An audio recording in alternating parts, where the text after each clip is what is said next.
Bonjour à tous. Bonjour à tous.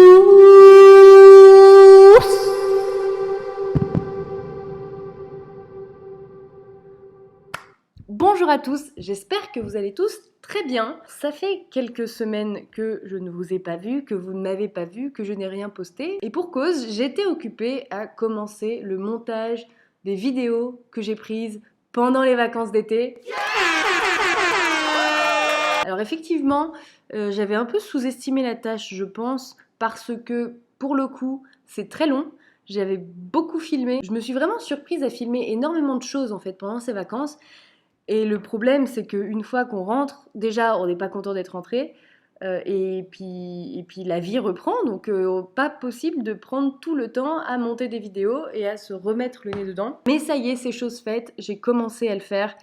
Et je vais pouvoir reposter des vidéos avec justement ce contenu de voyage. Pour faire un petit rappel ou surtout une petite présentation, parce que j'en ai pas vraiment parlé finalement, je suis partie pendant le mois d'août 2 semaines dans les Alpes de Haute-Provence, du coup le département 04 qui se trouve dans le sud-est, qui n'est pas très loin de Marseille. Donc je suis pas partie très loin, mais j'ai vu quand même énormément de choses.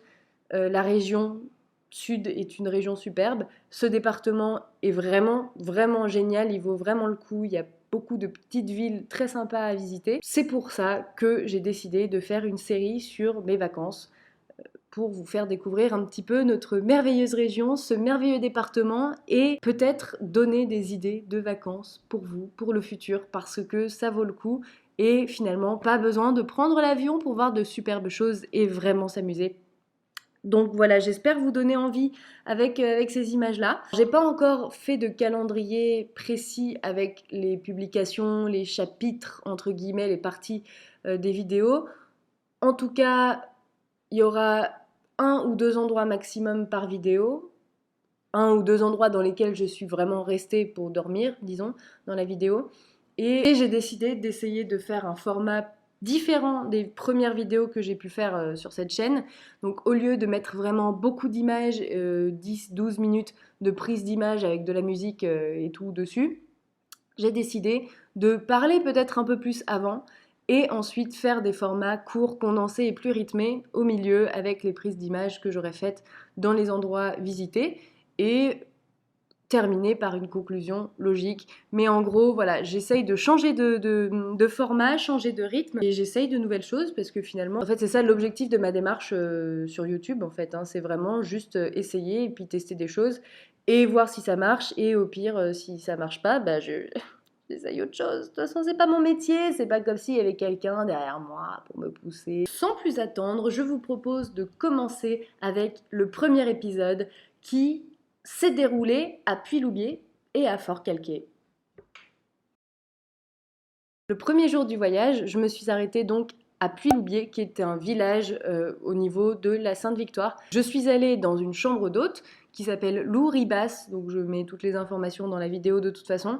C'est une chambre d'hôte tenue par un couple. Enfin, c'est surtout l'homme qui tient la chambre d'hôte. Il nous a bien précisé que sa femme avait décidé de ne rien faire pour l'aider et résultat apparemment elle le fait bien, elle fait rien, donc c'est cool, tant mieux. Louis, la personne qui tient cette chambre d'hôte, du coup a tout réaménagé, il y a une super grande chambre avec une maxi baignoire, donc c'est plutôt agréable, et une super piscine avec un petit bar dehors et l'endroit pour prendre les repas comme le petit déjeuner gargantuesque que vous verrez dans les images. C'était vraiment le gâchis.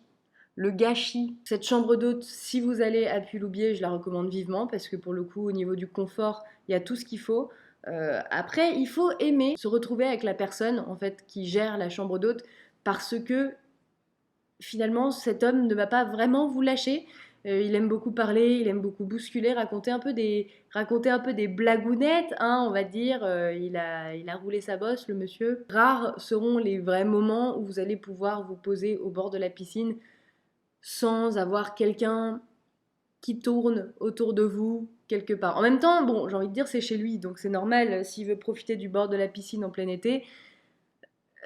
Il faut pas être surpris en fait voilà, il faut pas être surpris. Moi, pour le coup, c'est pas mon truc en général d'avoir quelqu'un qui traîne un peu autour. Bon, Mais là, ça m'a pas trop dérangé, j'ai trouvé plutôt sympa et puis bon, c'était le début des vacances, donc je pense que j'étais de très bonne humeur et j'avais vraiment hâte. Du coup, voilà, je me suis mise la tête dedans, la tête dans les vacances, donc j'étais dans la tolérance la plus totale en fait pendant ce premier jour. Le soir, on a entendu qu'il y avait un concert sur la place, donc je me suis dit, mais il doit y avoir plusieurs événements. Non, il n'y a qu'une place, la place de la République. C'est là où il y a un restaurant qui fait bar, tapas, grignotage. Donc c'est vraiment the place to be, on va dire, dans ce village. Et comme on y allait ce soir-là, il y avait un camion DJ qui s'appelle The Walkabout. J'ai passé du coup une très bonne première soirée en fait de vacances. Voilà, c'était détendu, c'était plutôt cool et j'ai bu de la bière locale. Donc ça, forcément, ça me fait toujours plaisir. Et ensuite, je suis rentrée me coucher. On est parti pour Fort-Calquier. Fort-Calquier, c'est une petite ville très jolie, en hauteur, avec vraiment, oui, très vallonnée, avec des superbes panoramas en fait sur les paysages provençaux finalement. C'est très agréable, je pense que ça a été très probablement ma ville coup de cœur des vacances. Il y fait tellement bon vivre, ça donne vraiment très envie et on n'est pas si loin de Marseille que ça en fait. Je pense que ça doit être 1h30, 2 heures. Donc s'il y a bien une ville à retenir du coup pour passer quelques nuits, c'est bien Fort-Calquier parce que voilà, c'est superbe et en plus si vous avez une voiture, ça permet aussi de pouvoir visiter les alentours et c'est vraiment un coin qui est super.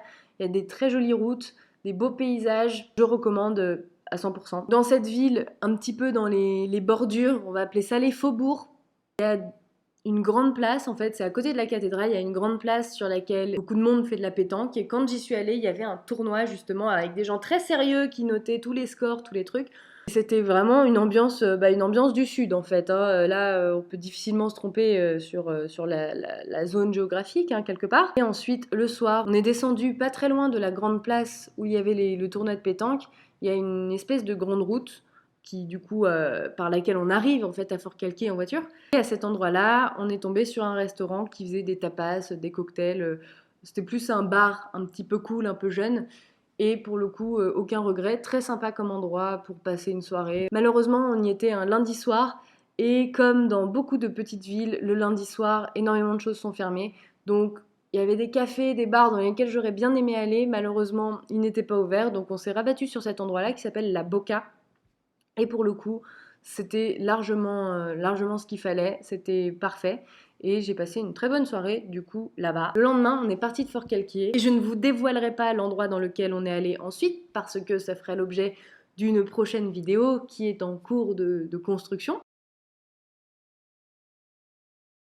Mais avant d'arriver à Fort-Calquier, donc entre Puy-Loubier et Fort-Calquier, on est passé par un petit village qui s'appelait Céreste, très mignon, avec bon, on a mangé du coup dans un snack parce que faut pas non plus s'attabler avec des tables à nappe blanche tous les midis comme ça pendant 2 semaines. Après, l'argent il ne tombe pas du ciel, hein, bien sûr. Petit village très sympa, pas grand chose à faire, hein. Franchement, c'est plutôt un village de passage. Et qui dit village de passage dans des coins sympas comme la Provence, avec du relief, des beaux paysages, dit vélo, dit cycliste. Et on s'est retrouvé dans un snack où il y avait énormément de cyclistes qui faisaient leur pause. Et ça, pendant tout le voyage, on en a croisé énormément. Beaucoup de cyclistes et beaucoup de motards aussi. Si vous aimez le vélo, si vous aimez la moto, ce sont des parcours qui sont justement très, très, très réputés apparemment pour ces activités-là. Donc voiture, vélo, moto. Je vous conseille de vous renseigner si ça vous intéresse, si c'est des activités qui vous parlent. Voilà. Et bien sûr, ce qui devait arriver arriva, parce que finalement, en fait, je veux pas vous spoiler trop la suite des événements, mais en gros, on a fait énormément de routes de montagne, et qui dit route de montagne et de campagne, hein, ça va un peu de pair, dit beaucoup de virages. Et en fait, depuis quelques mois, ma voiture fait des énormes bips dans les virages. Peut-être des gens qui vont regarder et qui vont se dire mais évidemment, mais si ça fait un bip et qu'il y a un voyant rouge qui s'affiche sur le tableau de bord, il faut juste pas attendre en fait, il faut s'en occuper. Mais moi je me suis dit quoi? Je me suis dit bah non, mais ça doit être un petit problème de capteur, ouais, bah non. C'est que quand je tourne dans une certaine direction, ça fait bip, il y a le truc qui s'affiche, il y a même le voyant là, stop, comme ça, qui s'affiche, stop. Et là, mais du coup, Voilà, je me suis juste dit non, mais c'est un capteur, bon voilà, rien d'alarmant. Rejet total des responsabilités d'adulte qui consiste aussi à payer pour entretenir sa voiture. Oui, absolument. Je ne suis pas prête pour ce genre de choses. Je me suis dit, il y a quand même un problème. Je pense que ce voyant, il s'allume peut-être pas tout à fait pour rien. Bon, je me suis dit, voilà, Céreste, c'est vraiment l'endroit duquel on va repartir en ayant une voiture neuve. Je suis allée dans un supermarché où un monsieur m'a conseillé,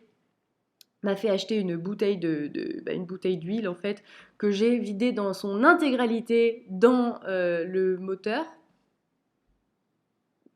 Est-ce que c'est ça? Est-ce qu'on vide l'huile dans le moteur? Je sais pas. Un trou quoi, avec à côté une jauge. Enfin bon, bref, vous allez voir, mais moi je sais pas du tout comment ça fonctionne. Enfin, je savais pas, maintenant je suis une experte, hein, bien sûr. Mais du coup, j'ai versé l'huile et bizarrement, après, plus de bip, plus rien, et la voiture avait un peu plus la pêche. Alors je sais pas si c'est psychologique, si c'est moi qui me dis oui, évidemment qu'elle a plus la pêche parce que tu l'as soignée quelque part. Alors si votre voiture fait des bip bip à volo hein, et que vous refusez de les entendre, je vous dis tout de suite, ne faites pas ça, occupez-vous de votre voiture et elle vous le rendra bien. Morale de cette histoire, si vous avez des voyants sur votre voiture, sur votre moto, sur votre mobilette, sur votre trottinette, je sais pas,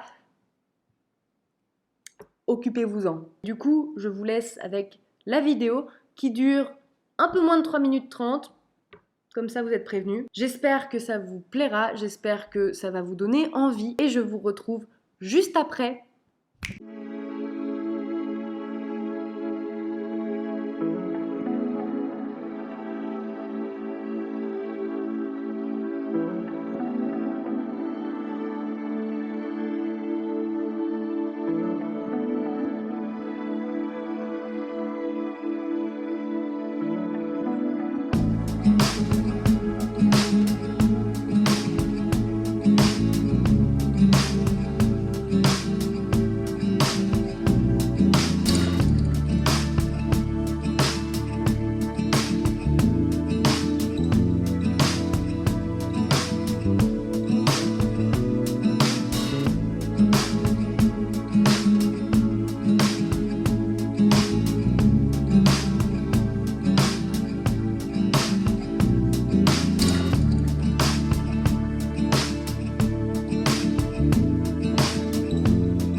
Voilà, c'est tout pour aujourd'hui. J'espère que cette vidéo vous aura plu. J'espère que vous aurez eu envie d'aller à Puy-Loubier ou à Fort-Calquier ou même à Céreste ou à l'utile de Céreste du coup dans lequel vous trouverez de l'huile pour votre moteur. Et je vous retrouve pour le prochain épisode qui prendra place à la montagne de Lure. Ce sera un épisode totalement montagne, route de montagne, station de montagne.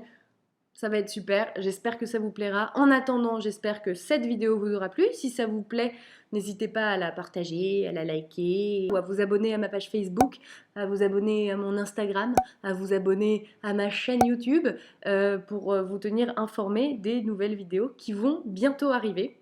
Je vous souhaite de passer une très bonne journée et à la prochaine. Bye!